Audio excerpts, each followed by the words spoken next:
Hey friends, it's your pal Mike Shea from Sly Flourish, here with another episode of Sly Flourish's Lazy GM Prep. In this weekly show, I go through steps from Return of the Lazy Dungeon Master while preparing for my Sunday role-playing game. In these days, I've been running the game Numenera by Monte Cook Games, a fantastic high fantasy, high science fantasy role-playing game built around the Cypher system. I've been running about 26 sessions of this game now. I've got videos for every one of these sessions, and you can see them all as we go. And today we're going to go through my prep for today's session. This show, like all of the work of Sly Flourish, is brought to you by the patrons of Sly Flourish. If you want to get exclusive access to adventures, city source books, guides and inspiration to help you run your D&D games, video previews, previews of other upcoming products that I'm working on, access to a Discord channel, all kinds of things that you can get. You can become part of the Sly Flourish empire by becoming a patron of Sly Flourish. The links are in the show notes below.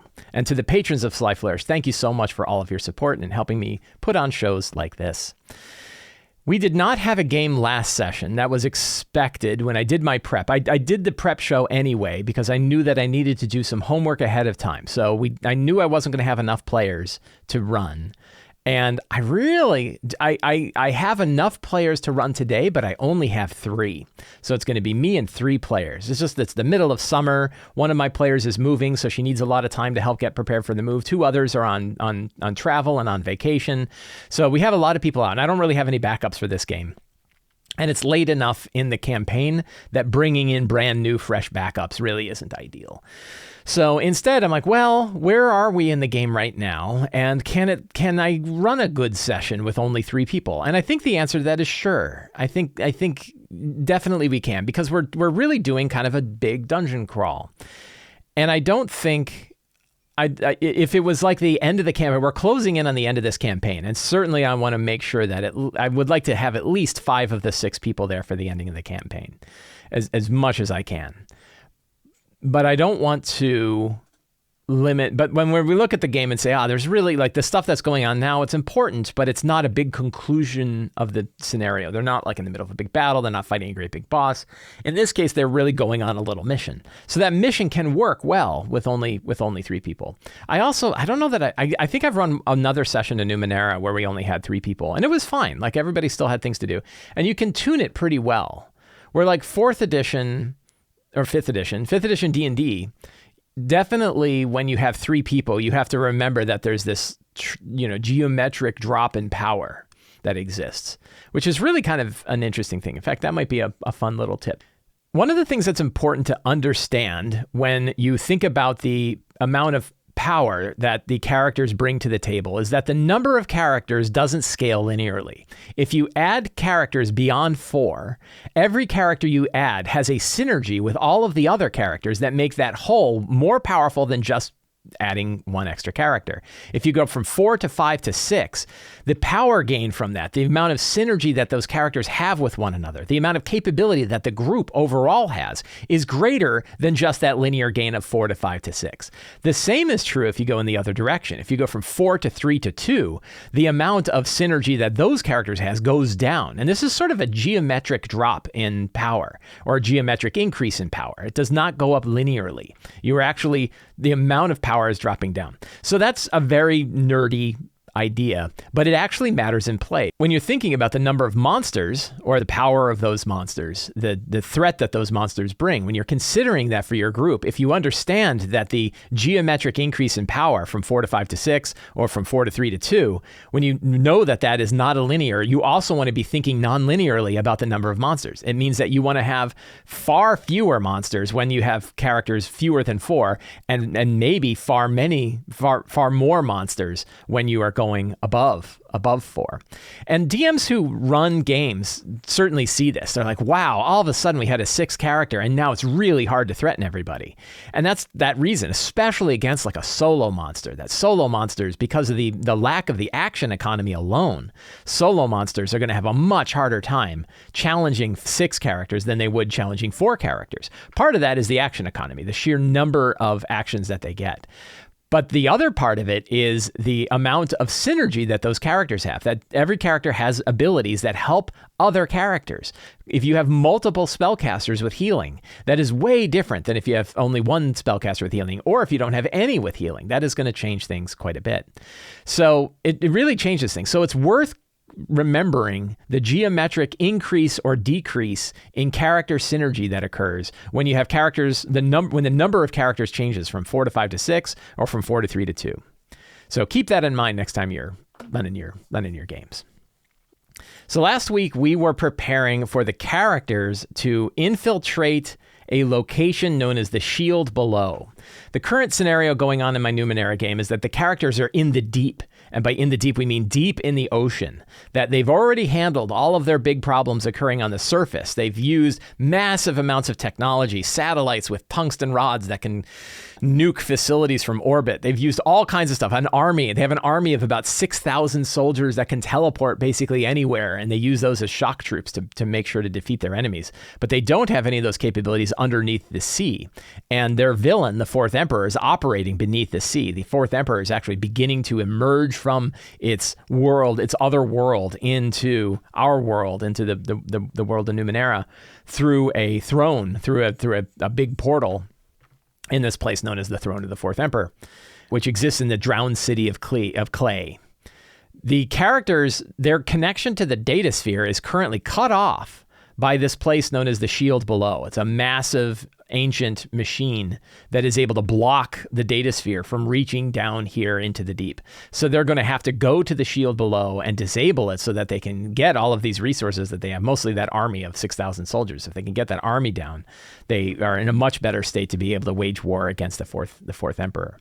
So last week, because I knew I had like a pretty big place, I have this map. And it's funny, last week I actually went through and labeled this whole map and then thought like, what am I labeling it for? So I actually deleted the labeled version because it's far easier for me to have potential chamber features that I can drop in whatever direction the characters decide to come into this place. It's sort of, the things that they discover, I can shift those around depending on the approach that they take.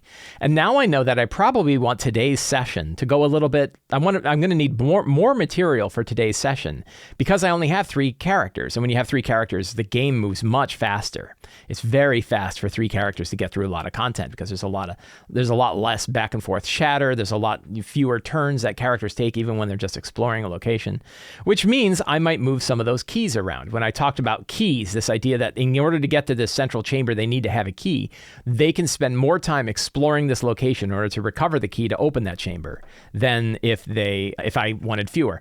I want this to last probably 2 sessions. I think that, or maybe, 1.5 sessions. I'd like one good full session of them exploring this location. And I'd like one full session of them exploring this location and then a half a session of them finishing this location and then going back and getting ready for the next big push, which is going to be probably the getting into that finale of the game. So the nice thing is, as long as I have enough material in this location to sort of expand it out so that it lasts in that amount of time, that I want things to last in that amount of time. Something that I don't think DMs spend enough time thinking about is how to make sure that the material that they're going to run fits the amount of actual time that they have to run them. It's important for DMs to understand how much actual time in the real world they have and what kind of material they want to fit that time. And one of the reasons that I promote heavily the idea of keeping a flexible amount of stuff, a flexible amount of material in front of you so that you can move things around. You can move around encounters, you can move around locations, you can move around events, you can move all these things around in different ways, shrink them or expand them as you want, is because we want our game to fit the time. We want our game to fit the time that we've got. And you might say like, okay, I want this to last roughly 3 sessions. Or you might hit a location, you're like, it really doesn't matter. It goes as long as it goes. And that's cool. But you might also say, yeah, I kind of want things to move along a little bit. I want the game to move forward a little bit. So I don't want this location to last 5 sessions. I want it to only last like 1.5 sessions. So what are the things you can do to make sure that things are staying in the amount of time that you want? And the easiest way is to keep all of the things flexible. You can move things around. You can move features of a location. You can move secrets and clues, things that the characters need to discover. You can move them closer. You can move them further away. The encounters that are going on, you can move those encounters about. You can move the the occupants, any enemies that are going around, you can move them wherever you want them to go to either speed up or slow down the game. And you don't want it to be boring, right? When I say slow down the game, I don't mean like adding a lot of filler. I mean just expanding the things out so that there's more time for the characters to explore an area. Your goal should be that the things that they discover, the groups that they fight, the locations that they explore, the NPCs that they talk to, that these are all useful to them. They're all useful. They're all interesting. You're not just adding a lot of fluff. You're adding stuff that is genuinely interesting to the players. It gives them a chance to show off their characters. It gives them a chance to talk to interesting NPCs. You want all of these kinds of things in your game. And that idea of keeping the elements of your game abstract, preparing them so you have them in hand, but keeping them abstract so that you can move them around to fit the actual physical time that you have at the game, I think is a really powerful tool. And it's a great way to keep the pacing of your game moving at that pace so that you're oscillating between, sort of relaxed situations where the characters have a good handle on it to those situations where things are really tough and things are really, really, really on edge. And you want to oscillate between this. You don't want things on edge all the time. You don't want things easy all the time. You want to oscillate between easy and hard and easy and hard and easy and up and down, up and down, up and down. I don't know if that tip video is like 12 minutes long. So let's see. Let's go back. So what we're going to do, last week we went through, we filled out a lot of locations. We got some ideas about what was going on here. We had some interesting things, but we didn't fill out the actual prep notes because I wasn't actually running a game. So I started it. I created some prep notes, but today we're actually going to do our honest to God prep. So we're going to look at the characters. So I think Baiko and Cecilia is going to be there. I think Samji is going to be there. I don't even know who's going to be here. I know at least three. I think three people are going to be there. And I know Cecilia is going to be one of the characters that's there. I think Nakia is out. I think it's either Samji or Jad is there. I think it was Jad who is there. I think Samji is out. I know Juniper is out. I think Nakia is out. So I think it might be Baiko, Jad, and Cecilia that are going to be there. So that's worth considering. Like what are the parts of this adventure, this particular dungeon, this particular adventure that are gonna work well for those characters? And I think being able to exist partially in and out of phase, that can be interesting. I mean, a lot of them have done it. Like Cecilia had a big moment of her character arc occur recently. I don't know. I think one interesting thing is that the Cleites, I think this is a good secret, the Cleites were built much the same way as Cecilia's. The Fourth Empire genetically, let's see if we can kill this little pop-up here. Don't need that. The Fourth Empire genetically built workers and soldiers from animals. Are they all animals? I guess that's right. Creatures of the world at the time. The Cleites are a hive mind of half cybernetic and half organic creatures.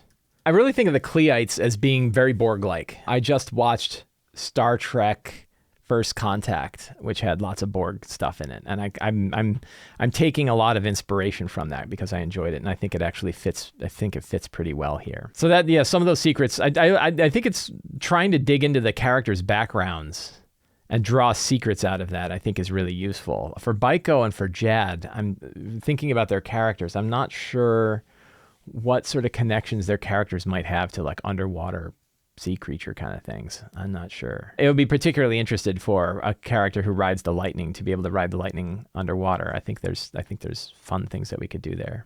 So strong start. What is going to happen at the beginning of our game? The Fourth Emperor, I think an energy surge at the temple in the center of the drowned city erupts.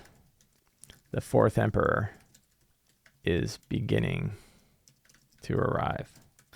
I think that's a strong start. Like they can, there'll be this like tremendous power surge. And I think the The Quiet Empire, which are octopi, will be able to sense this, and they'll say like something is going. If you're going to make your move against the fourth emperor, now would be the time. And as much as the Quiet Empire, who are the octopi, as much as the Quiet Empire would like to, our forces just are not strong enough to be able to withstand. This is a secret and clue. The forces of the Quiet Empire are not enough to face and survive against the Cleite. The Cleites protecting the drowned city. I think that's pretty cool. So that's a strong start. Is there anything else? I mean, you could have sort of your preparation montage. That would be kind of a fun scene. Looks like I already created sort of the scenes. So I'm gonna add some scenes though. The energy surge at the drowned city is one. The preparation montage, a la Commando, Arnold Schwarzenegger's Commando, lots of knives going into sheaths and pistols going into holsters and big muscles, flexing, weird vests full of shotgun shells. The preparation montage, the journey to I have like leaving the Coral Cathedral, right? Infiltrating the shield below. Choices. How to engage with the shield below. I don't think I gave her a name. I don't know if I wrote it in here.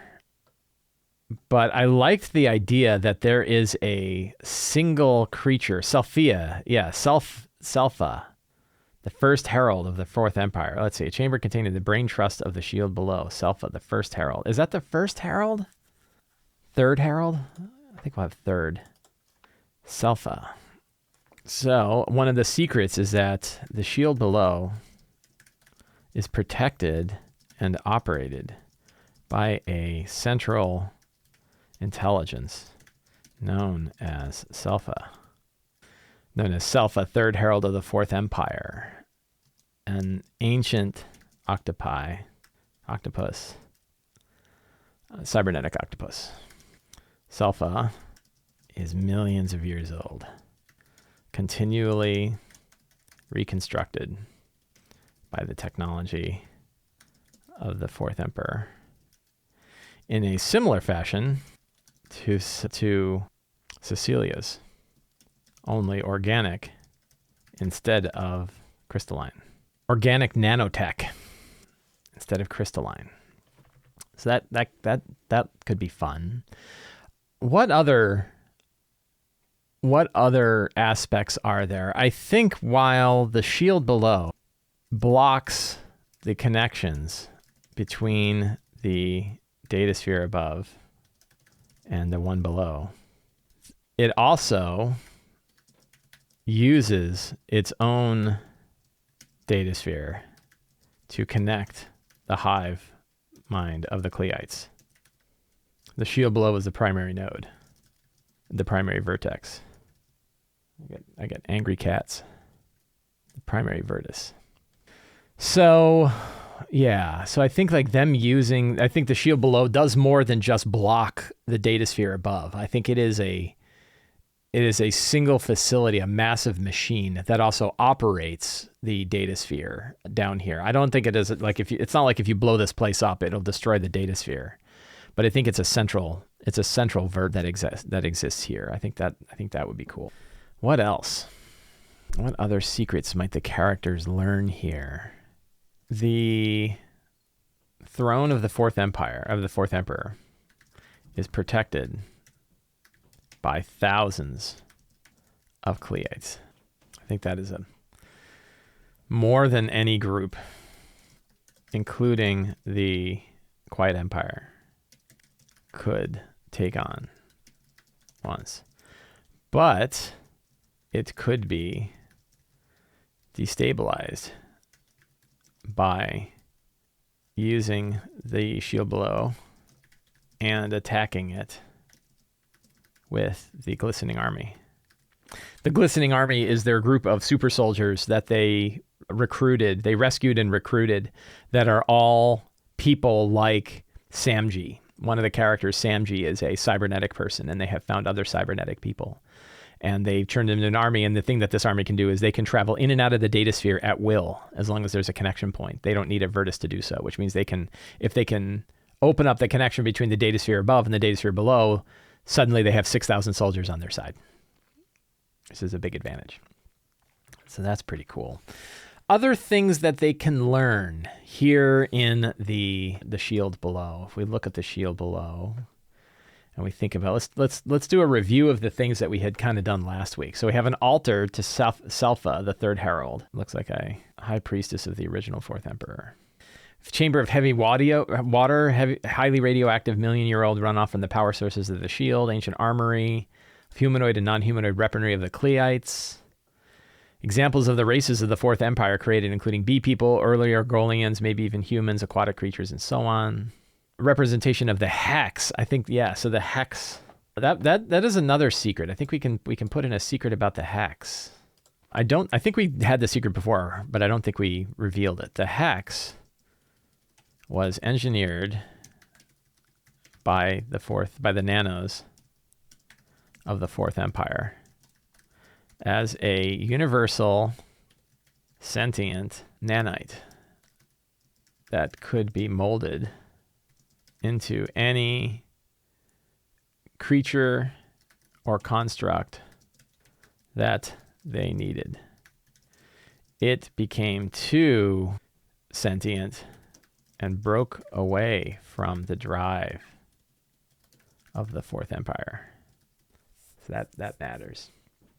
That's pretty good. I'm going to take a quick break. I will be back in just a few minutes. Please enjoy. Those of you in chat, please let everybody else know. One of the things that I think is important for me to remember, and one of the things that I think is really important for any GM to remember, is that the game that matters the most is the next one you're going to run, the game that's going to run today. So it's really easy to get caught up in all of my lore and all of the things that I'm kind of thinking about for the campaign and how it's going to conclude and all of this stuff. But I also have 3 players who are going to be sitting at my game later today, and I'm going to have to I'm going to run an entertaining game for them. So I want to make sure that I'm really focused on what are the things that they're going to do, what are the choices that they're going to make, what are the directions that they're going to head, the things that they're going to deal with. And that's really, when you think about the 8 steps of Return to the Lazy Dungeon Master, those steps are focused around those things. What are the things that they're going to do? But even in your my secrets and clues, it's like, okay, these are lots of nice things that they can discover, and that's great. But what really matters today? What are the things that matter today? That are, when I sit down there, when it's time to begin the game, what are the things that I want to have happen, that I really want to offer, so that the game is as enjoyable as it can be? So I want to get my mind back in that mode, so that I'm thinking about today's game particularly. It's easy to get caught up in the big things going on with the Fourth Empire, but what matters? What are they going to face today? So an example is, I think at some point when they're going through the shield below, if they have a GM intrusion, that they are injected with some kind of earworm that lets them hear Selpha. I think that will be neat. I want them to have one of them is going to have a direct connection to Selpha and to the, maybe even be connected to the data sphere down here and feel it. I think that would be kind of neat. And I like the idea of the babblefish, the earworm. How about the data sphere here in the deep is organic, not technical. So that would mean that instead of having this Superman style twirling bunch of rings, that there's actually an organic, the data sphere generator, or the data sphere shield generator is actually a large amoeba. I don't know how to spell amoeba. An organic creature. I think that could be kind of cool. It looks like secret-wise, 1, 2, 3, 4, 5, 1, 2, 3, 4, 5. I've got enough secrets. I've got 10 good secrets. Amoeba. Thank you. Amoeba. Cool. Large amoeba. An organic creature. I kind of like that idea. So I think I'm good on secrets. I think I've got cool scenes that can occur. Speaking with Selpha. I guess we're gonna move that down here. Blowing up the generator, the shield. I think that works. So do I feel, and so NPCs, I definitely, so I've got locations, that's good. Because I have my shield below, I've got a list of all the stuff that's there. That's pretty cool. I could use some NPCs. Obviously I have Selpha. We have, so Takrin, I think an interesting thing is that Takrin is independent now. Takrin's cut off. The skull that they're carrying has now been disconnected from Takrin the Herald. And what does that do? That's kind of interesting. I think that meeting other creatures here that they might meet. They could meet a spy, a camouflaged octopi. What would be a cool name? Yerva, Quiet Empire Spy. Yenerva. I think the idea that there is an infiltrator who's already broken into this place and they lost contact with them. This would be a good secret. This would be something that they'll learn early. So I'm going to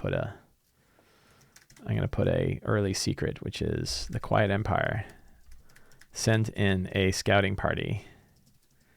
Kitty working. Sent in a scouting party who never returned. They were led by a spy named Enerva. I think NPCs are fine. So monsters. Now we think about what are the different kinds of creatures that exist here. What are the things that they might face? And so we know that we have Cleites, but I think there's different kinds. There are Cleite soldiers. These are probably level 3, the Cleite foot soldiers. They are probably like spiked crab things. Cleite, what do we want to call them? The equivalent of like a veteran, like hunter killers. They're level 4s. And they move much faster. Are they shark-like? Shark-like with beam weapons. You have Cleite workers, but they're not really. They're just like level 2s at it, you know. They're like small spiders. Aqua spiders. And they're like level 2s. And then what would be like their deadliest, you know, the deadliest troubleshooters? There's probably not a lot of them. Have I done Praetorians already? They're level 5. And what do they look like? Probably big cybernetic spiders and with tentacles. They're both invertebrate and shelled, and they have like a range of tentacles over them that have like cybernetic components, but then they also walk on other things. They're general troubleshooters. And then we have Selpha herself, and she is a level 7 Herald. I think that works. Treasure we're going to handle just with random stuff. I think I've got everything I need in order to run today's game. So I want to thank everybody for hanging out with me today while I prepare for my Numenera game. If you enjoyed this show, you can help me out by subscribing to the Sly Flourish newsletter, where you get weekly D&D articles sent right to your inbox along with a free adventure generator PDF.